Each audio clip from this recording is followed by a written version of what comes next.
জানিস দোস্ত, আমার একটা গার্লফ্রেন্ড পাইছি, আল্লাহ নিজ হাতে আমার মিলিয়ে দিয়েছে। এরকম গার্লফ্রেন্ড পাওয়া যায় না।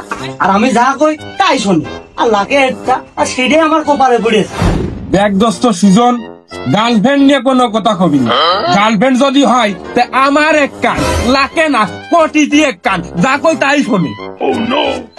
তোরা গার্লফ্রেন্ড নিয়ে তো অহংকার করিস না মাসের দোস্ত। গার্লফ্রেন্ডের প্রশংসা যদি করতে হয় তাহলে আমার দ্বারই করা যায়, কারণ আমার গার্লফ্রেন্ডের প্রশংসা যদি শুরু করি, সকালটা শুরু করবো, রাত পয়ে যাবে, তা শেষ হবে না। ওরে আল্লাহ, মরিছি। দেখা দিন তোর গার্লফ্রেন্ডে, দেখা দিনি। আরে দেখবি কি রে, একবারে নম্বর দিয়ে দিছি, দেখ কতটা লয়াল আমার প্রতি, কতটা লয়াল, শুধু দেখ। নম্বর নে, নম্বর নে, অন্য নম্বরতে ফোন দে, দেখ। তোর সাথে কথাই কবে না, দেখ না নম্বর তোর। হ্যালো, হ্যালো, কেমন আছেন? জি আলহামদুলিল্লাহ ভালো আছি।